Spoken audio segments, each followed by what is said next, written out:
Well, right, we're live. Hello, everybody. Happy Friday. Hope you are enjoying the sunshine wherever you are today. Welcome to KOSI Kourt. Did you forget what it was?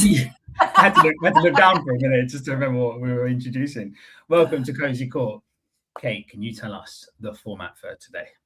Yeah, because I know we're going to have some people that have watched before, but if you haven't watched before, this show is all about calling out the shitty situations, the stories, things that have happened to you. It could be stuff you've seen on LinkedIn, anything basically. Bringing it into the court. We will listen to it.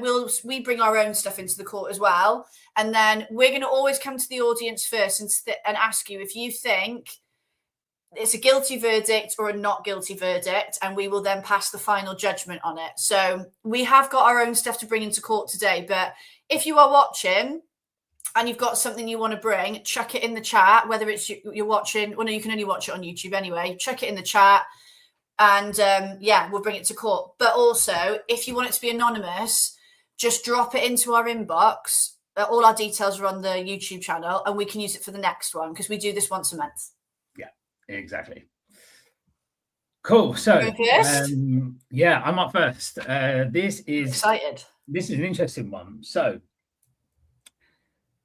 this is from a senior/principal level recruiter who has spent 3 years working at a recruitment agency, billed consistently, nothing wow, by their own accounts. They were like, 150 to 200 grand every year for the last 3 years.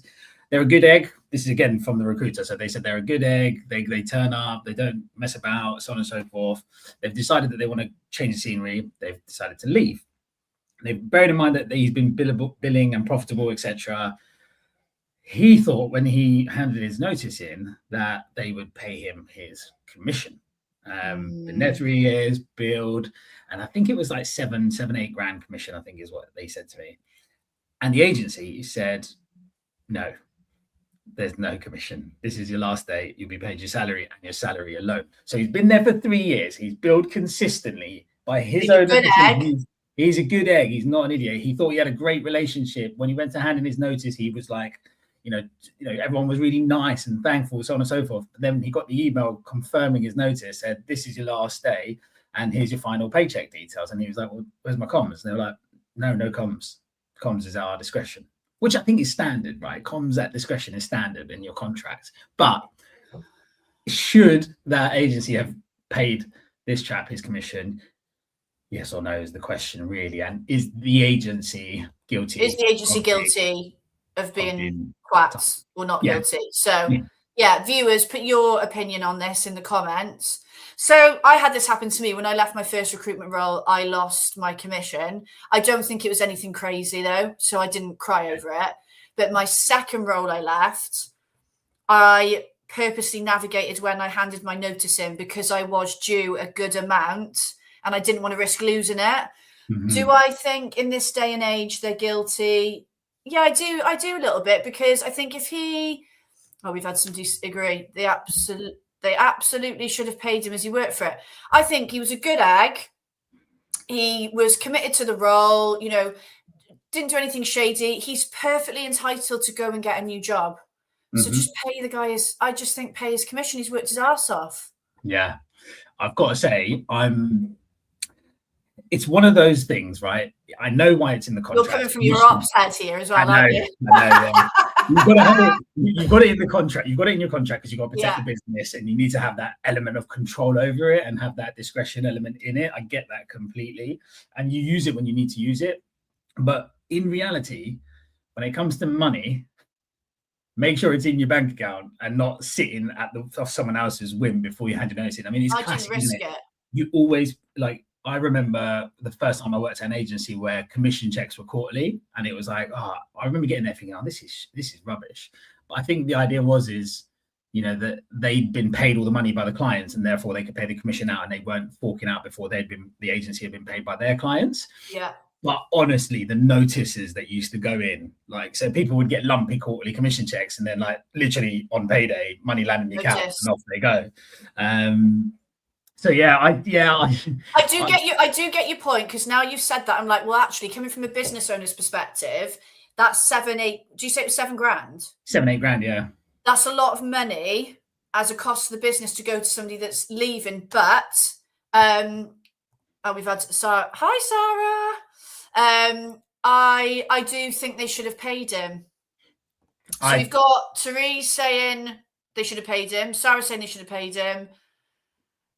I think if it was me, if I was the business owner, I would have seen the cost implication. I would have been like, oh, fucking hell, this is going to we got to pay out this money. But I just don't think morally I could let them go, or at least without paying. It's not even like they've gone, we'll pay you half. Yeah, that's that. Do you know what? That would be fair, wouldn't it?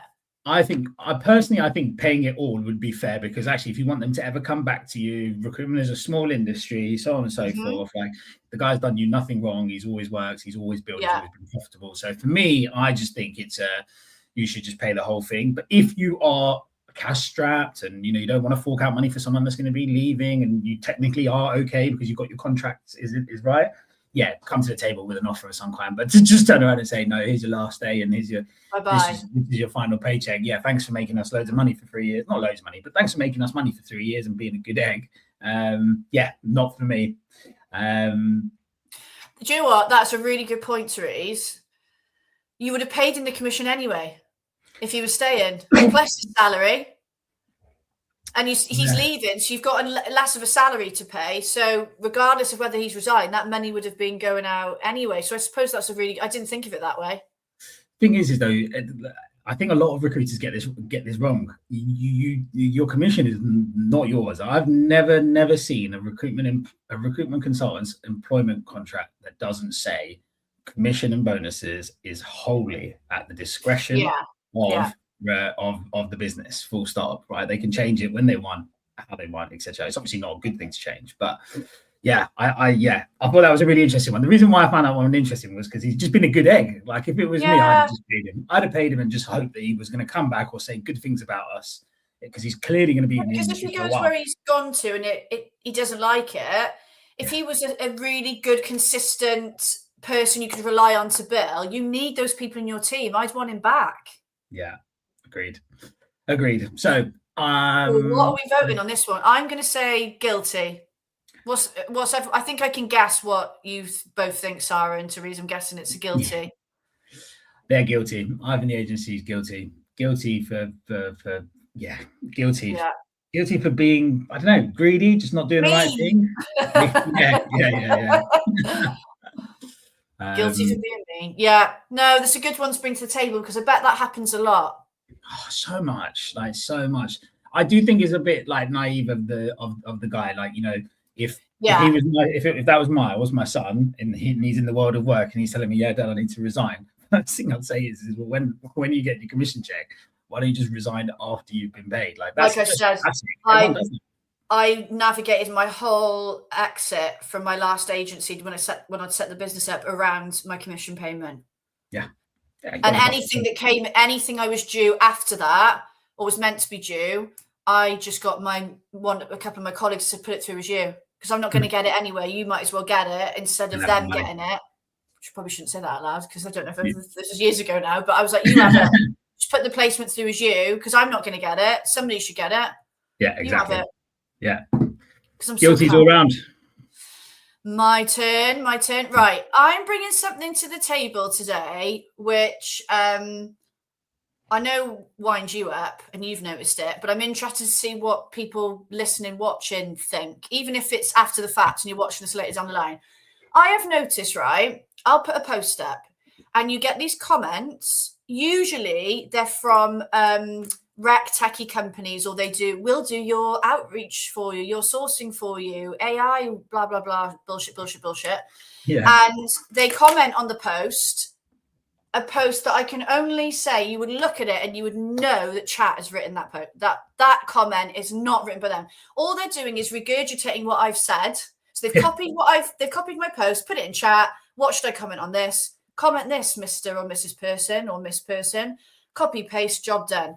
So, and it really fucks me off. So what I've started doing is I reply going, oh, tell me more about what you think about that. Now, and then they go, most of the time they don't fucking respond. Yeah, no. If they do, it's another AI comment. And I'm like, I refuse to engage with these people anymore. It is such bullshit. And you know, the thing that irritates me the most about it is sometimes you'll schedule a post, right? Or you'll post something and you're like, you know what, that's a really good post. I've really thought about my content. I'm really hoping this gets good engagement, drives some visitors to my profile, and hopefully a DM or two, right? That's why we do it. That's why we do the content.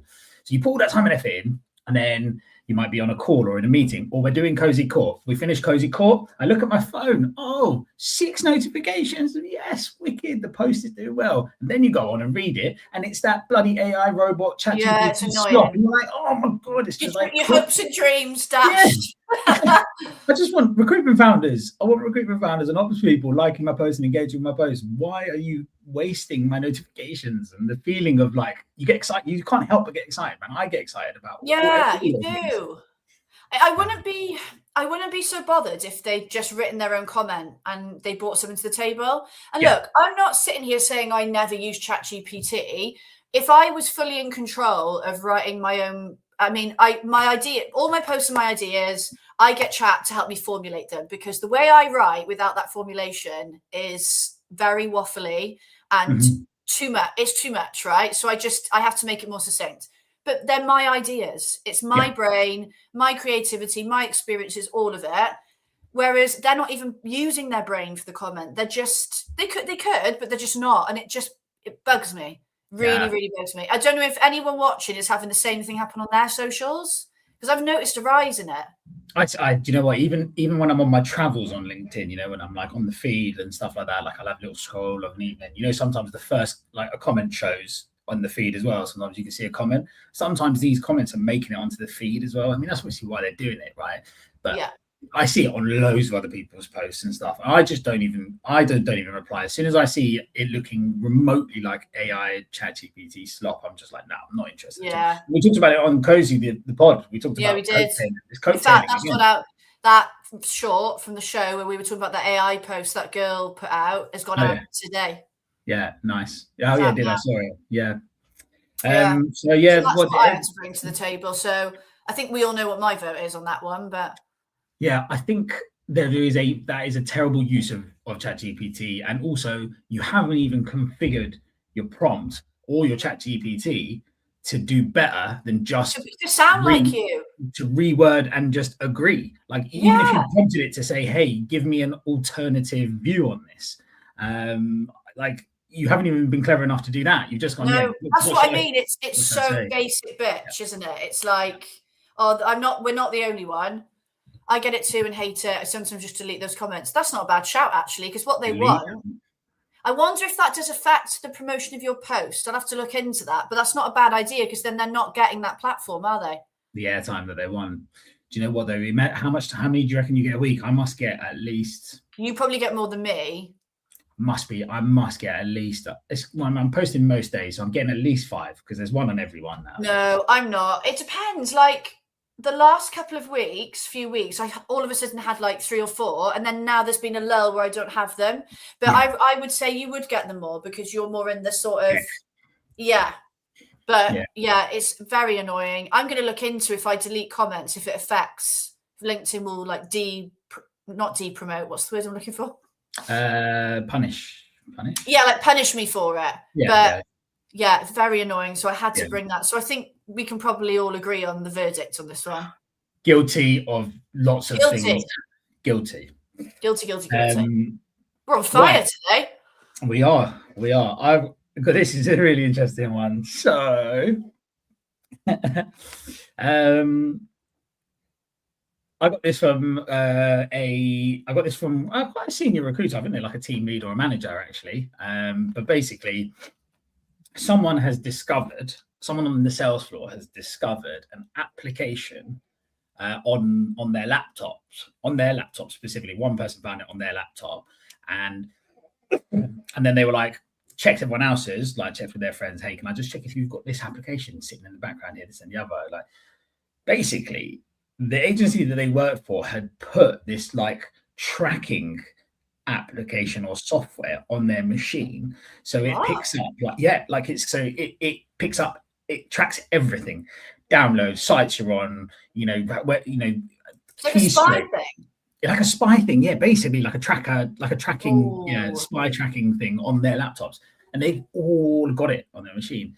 I didn't get to the bottom of how they found out that they had it or something like that. I think they said that they saw a post about it and they thought, I wonder where we got it. And someone had put a hack online somewhere about how to check if you've got it on there, because they're meant to be undetectable.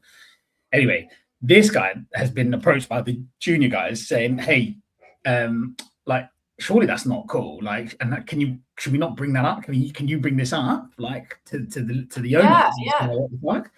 And he's like, he's got no idea basically how to approach that conversation anyway. So that is difficult. That is a difficult conversation. So that's the conversation I'm having with this chat. Pinnacle moment in his leadership career, that is. That really is. It really is. This could be a defining, this is a sliding doors moment, this is.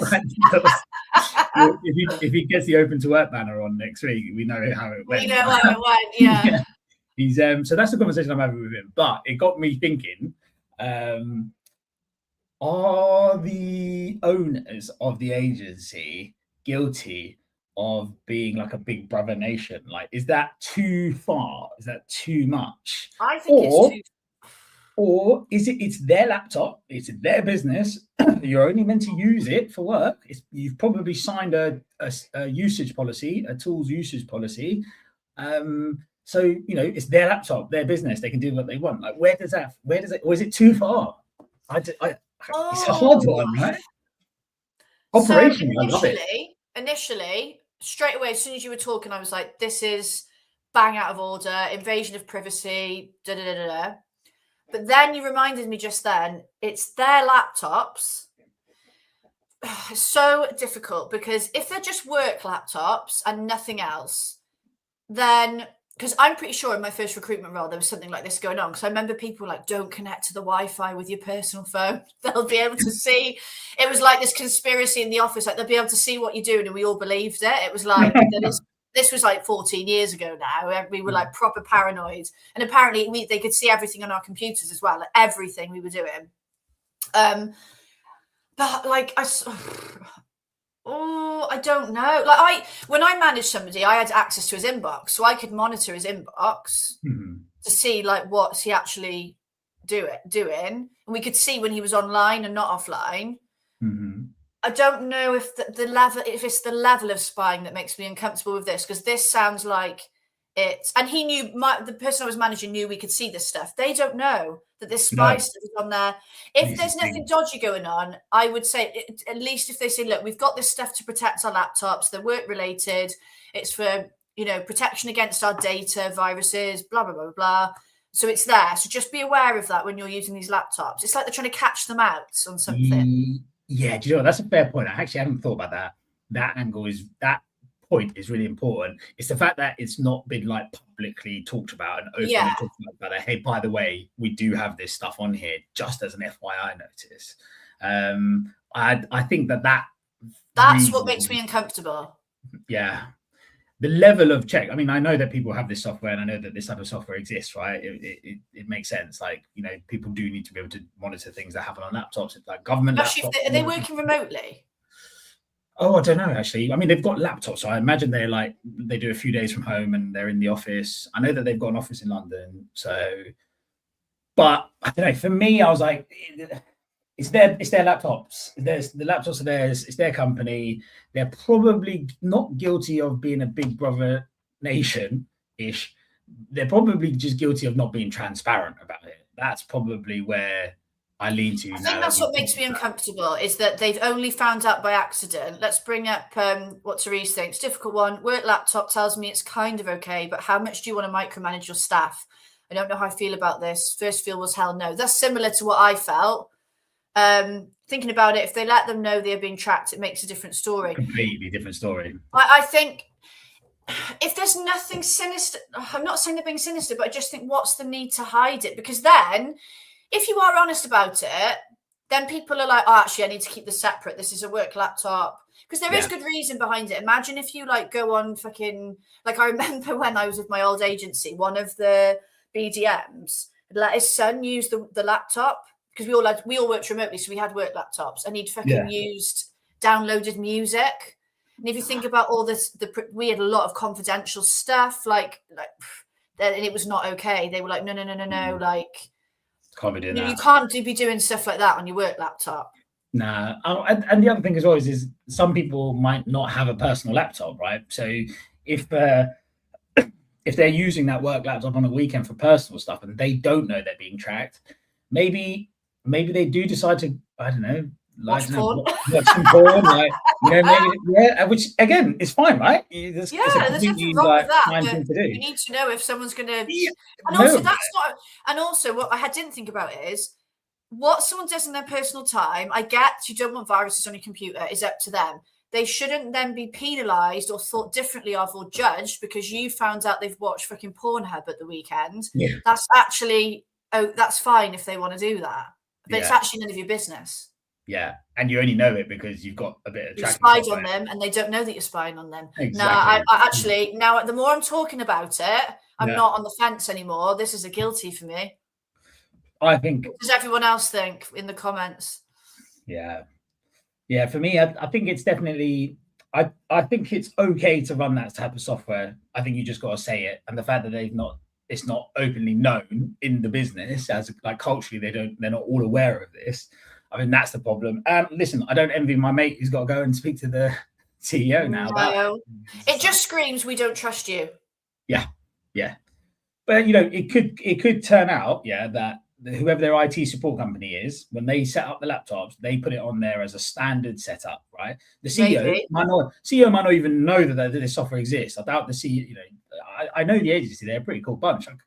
I can't imagine the CEO is sitting there looking at every keystroke that all his staff are doing. Like, I just don't see it. Yeah, that's a good point. It could also be completely innocently done by an overzealous IT support company that were like, oh, we're going to put this bit of software on there, protect the client, charge an extra. You know what I mean? Like, yeah, it could be. Yeah, could be. Anyway, but yes, got to tell everyone. We've got a guilty. Yeah. I think guilty. What do you think? Guilty. Right, we're guilty across the board today. Guilty. Yeah. Oh yeah, Sarah thought guilty as well. Right, I'm going to bring an interesting one. So I was in an agency the other day and I was in to do obviously BD stuff. And the business owner was like, oh, I'm gonna bring the jellyfish bowl or jellyfish thing back. And I was like, what is that? And she told me and I was like, oh, I've never heard of this before. So she was like, in a business she used to work in, they had this, they call it the jellyfish bowl. And every time somebody made an excuse to not do BD, they put their name in the bowl. So then at the end of the day, they'd go and the person whose name was in there the most had to make, I think it was 20 BD calls in front of everybody before they left. Yes. And I was like, this is why I love being in agencies, but I miss some of that. Do you know, because it wasn't, and that, like she said, it was, don't get me wrong, the people that got picked, they were dying inside, but it was always lighthearted. It wasn't like a horrible micromanaging thing. It was like a joke. It was like, oh, name's going in the jellyfish bowl. Yeah. And I thought, you know what, that is hilarious. What a funny thing to do. But then I thought, but then I thought, am I just looking at it that way because I enjoy BD? What am I being? I don't know. Is it harsh? Is it not? So I thought I'm going to bring it to court. Good. That's a really good one. And do you know what? Interestingly enough, my KOSI short that's going out today is the El Clasico office prank one. Oh, I love. Oh my god, that is one of the best stories I've ever heard on KOSI.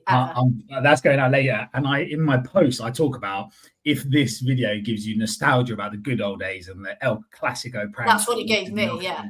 Yeah. So things like that, I miss that stuff. I love that sort of stuff. I live for it. That stuff fuels me even more. I think that it's not for everyone. And on some days it would probably be quite jarring because some days, someone will use the jellyfish joke inappropriately or at the wrong time because they're just trying to be funny. And then actually you're doing something serious.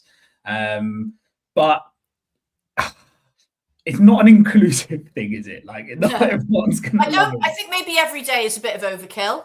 Yeah. I might be wrong on that. Was it at the end of the week? It might actually. Don't quote me on that. It could have been at the end of the week they got the names out, and then they Did it. yeah. So don't quote me on the daily thing. It could have been at the end of every week, but it gives me nostalgia.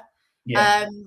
But then my second thought was, and Teresa's is sort of, but for someone hating BD, this would be awful, but it sounds like fun.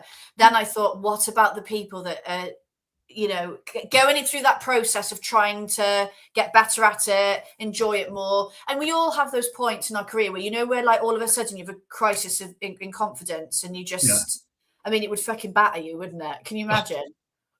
I mean, it's one, like, for the rookies, it's a great way to just get them doing BD from the get-go. Like, it's a great culture. I don't know if culture is the right word. It's a great thing to bring in newbies into. Great activity to bring newbies into. It's good for like the grad team to do together. If you brought in a grad cohort, and you made it a little weekly game, something like that. Perfect. Yeah, perfect. So I don't see anything wrong with it. I think we could do with a bit more of it back in our industry. Personally, I think there's plenty of agencies that I go into nowadays that need all that. The good memories we all have, right, are from silly, funny games, and like, honestly, I'm with some really fun agencies at the moment, and there is that that brings it back for me, because we have so much fun. Like, there's banter, there's jokes back and forth. It's like, this is great, but I get that it's not like that in some agencies, and if this is done wrong, it could feel quite micromanaging. It would, it probably end up feeling like bullying for some people, right? I think if someone was consistently being picked out, like, it could end up going properly. You've got to be careful. Yeah. And then look, if somebody's an introvert doing BD in front of the whole office, it could literally give them PTSD and they never want to do it again. So it could could have another adverse effect. But I'm just looking at the time, so I know we've got to finish at 1 today, guys. Sorry. I'm going to stick with my original gut feeling on not guilty, personally. What about you? Not guilty. Bring it back. And listen, if you have a culture of doing things like that, include it in your interviewing. So when people are joining your business, they know that that's the culture they're coming into. And then hopefully you don't have the scenario like what Therese was saying, where someone might be coming in who doesn't thrive in that environment, and therefore probably maybe shouldn't be working there, and maybe needs to find a different type of agency to work at, because they are all different, right? That's the main thing. Right, that's gone so fast. It's gone so quick. We're so quick. I've got a very, I mean, we can save, because we've got another KOSI Kourt in a month. Save. What do we do? Save it. Yeah. Save it, definitely. So we will be back.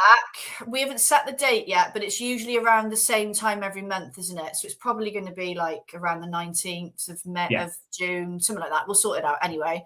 But for anyone watching, some people watch this back, we need more of your stories. We either will bring them onto KOSI as in the full episodes, or we'll do it on KOSI Kourt. But you can be anonymous. If you email us or contact us on LinkedIn and you don't want it to be known it's you, we won't say. We will keep it completely anonymous. So, if there's anything you think I want to bring to court, tell us, because we need the story. We want the stories. They keep us going. 100%. Where would we be without the stories? KOSI Where would we be? Where would we be? Right, we are. I'm running to go get in the car. I'm gonna be late, so I've got to get my nails done. So you're getting nails done. For anyone watching, hopefully you have a wonderful, wonderful bank holiday weekend. Yes. I need to do the countdown. Hold on. Yeah. See you later, guys. Bear with. But bye everybody, and we will see you soon. See ya. Bye.